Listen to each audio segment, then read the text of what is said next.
Welcome. So I've recently been getting into 3D printing, and I mean really getting into 3D printing.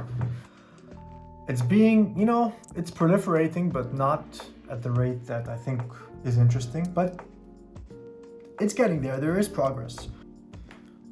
The issue is that the filament comes in spools, and I have been printing out a lot of stuff. It's bad, man. It's really bad. This is just what I decided to keep, but I threw out maybe 10 or 5 times as much of these spools. The good news is that these are, I think, recyclable. Yeah, it's made of recycled material. It is recyclable, which is nice. I like that they're standardized. I like that there's a standardized cutout. I like that there's a standardized slot, standardized holes. They're all very, very similar as far as their dimension. There's a standard thing. There's a standard dimension. There's a standard inner dimension. There's a standard outer dimension. There's, you can count on the fact that there's holes. And I figured, I wanted to see if I could incorporate them into a storage system. The reason I picked a storage system is because whenever you get a 3D printer, you get all these screws and all these knobs and all this different stuff.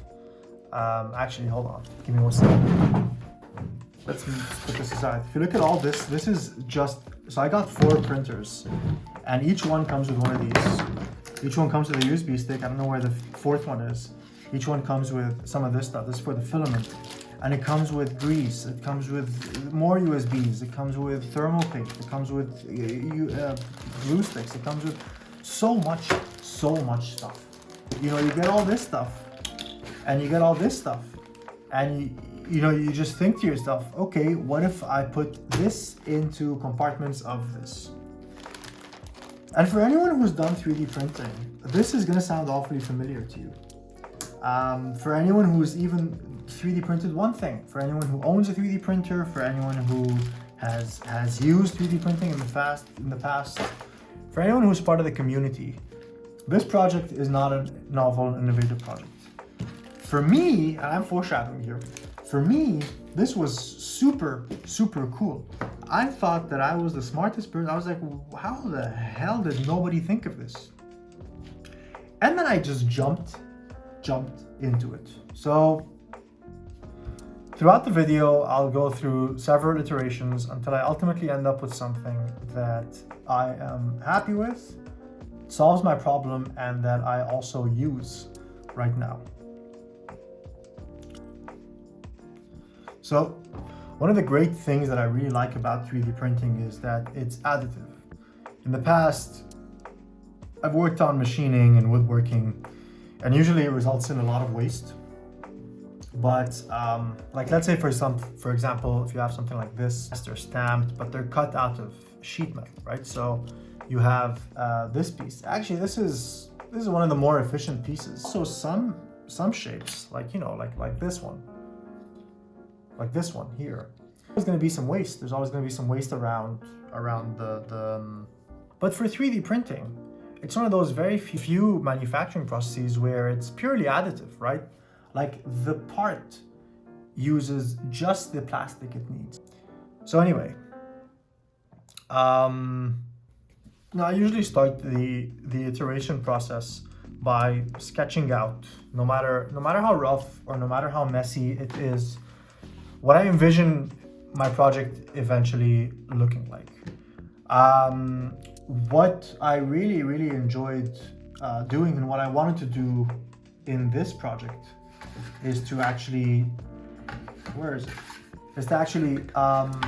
start with a platform, start with a known reference, and jump off of that.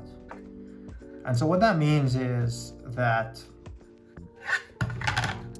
instead of designing a preliminary CAD drawing, instead of starting with a sketch, I actually use this reference and I start sketching on this reference. What this means is that I get to use the standard components here as sort of like design anchors or design constraints. And I get to just think about what I want to happen. how do I want what I make to live inside what already exists, and how do I want them both to exist within, you know, my environment, and how do I want to use them? What's my relationship with them? And what I came up with very quickly, actually, almost too quickly, if I'm being completely honest, in retrospect, is that I wanted like a drawer system. I wanted so there's 3 slots, right? So there's going to be 3 compartments naturally. And what I wanted was to make use of these slots, because I wanted to take the opportunity to make something that I really like, that I don't get to make a lot. And that is drawers. I don't get to make drawers. Why?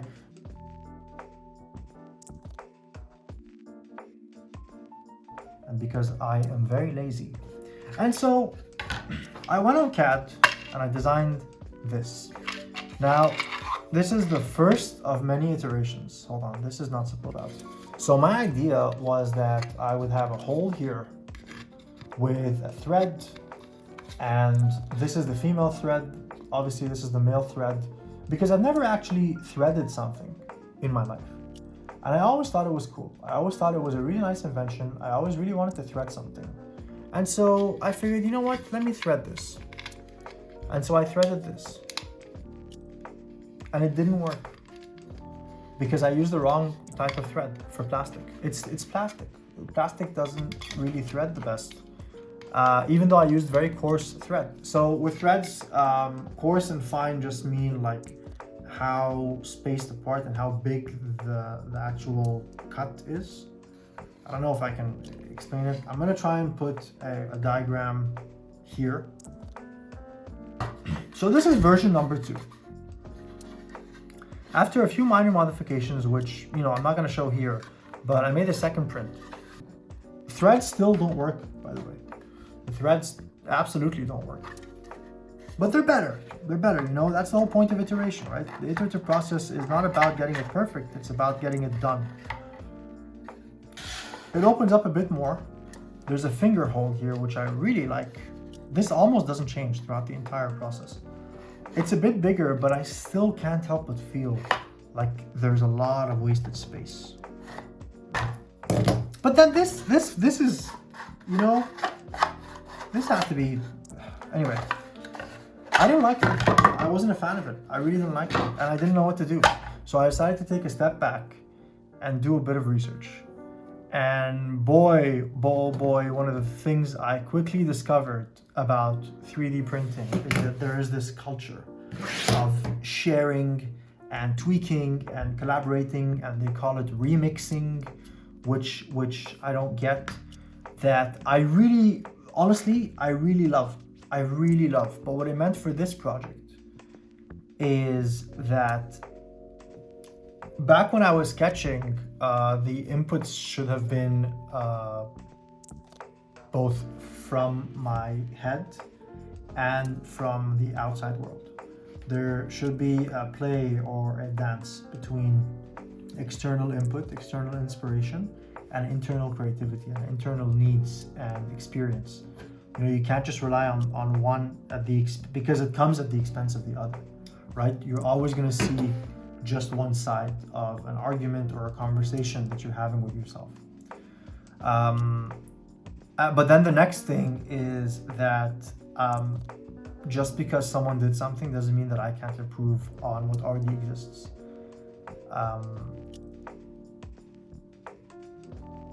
And there's no shame in standing on the shoulders of giants. That's why they're there, and that's how we got here. That's how I'm able to share this video with everyone.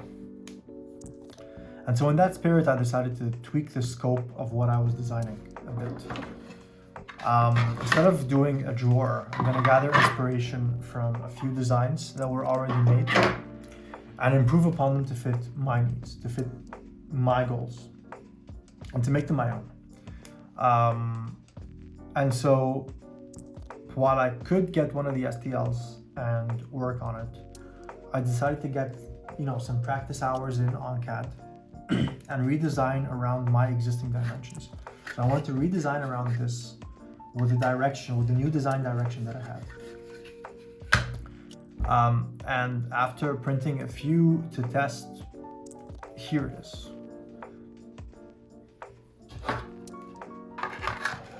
And it's very simple.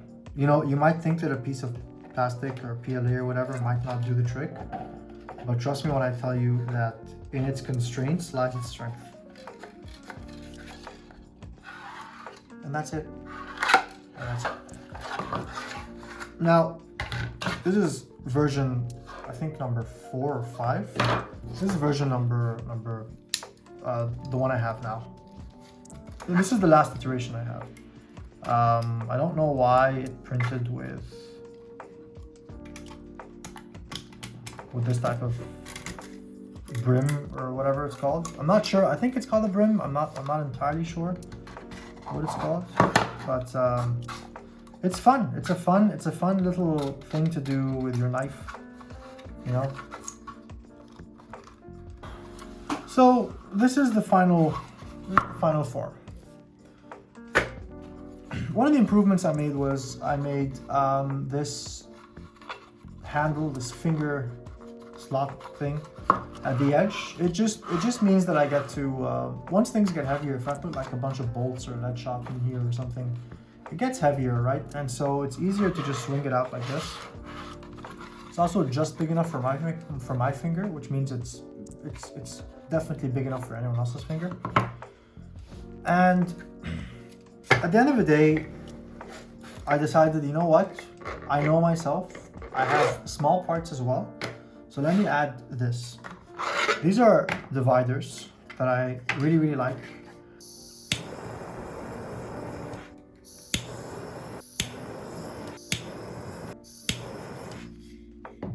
It just burns it away. It's awesome. It's so cool. Anyway, enough playing around. So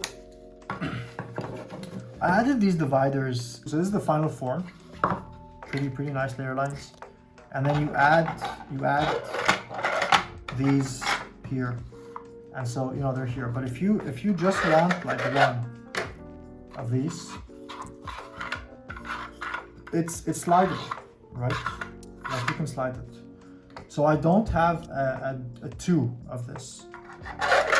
I think it's worthwhile to make it. I think it makes sense for me to make it. But that's on one hand. On the other hand is this big, but isn't also worthwhile to just have. This is an even bigger question. Why don't I just have one big compartment? If I have one of these, right, and then I have a big thing, is if I can stack one. Oh, okay, this works. Oh, okay. Oh, wow. Okay. You know what? Forget I said anything. I did not know this worked at all. This is awesome. Oh, this is cool. Yeah, this just fits. Yeah, this is cool. Okay. But anyway, these are my improvements. I really like this system. I'm gonna hopefully keep working on it a bit more. And ideally, you know, this isn't the last time you see this. But I'm gonna start using this stuff, and I'm almost certain that with use, I'm going to determine and converge on certain things that I need. There's certain things that I thought were important and actually aren't, because that's just how the design and experience, you know, works. It's always iterative. It's always, you know, a living, breathing, you know, list of requirements that changes based on my circumstances. But yeah, I mean, this is the design, right? I'm gonna post this on my website, and you guys. Anyway, the files are online. Have fun.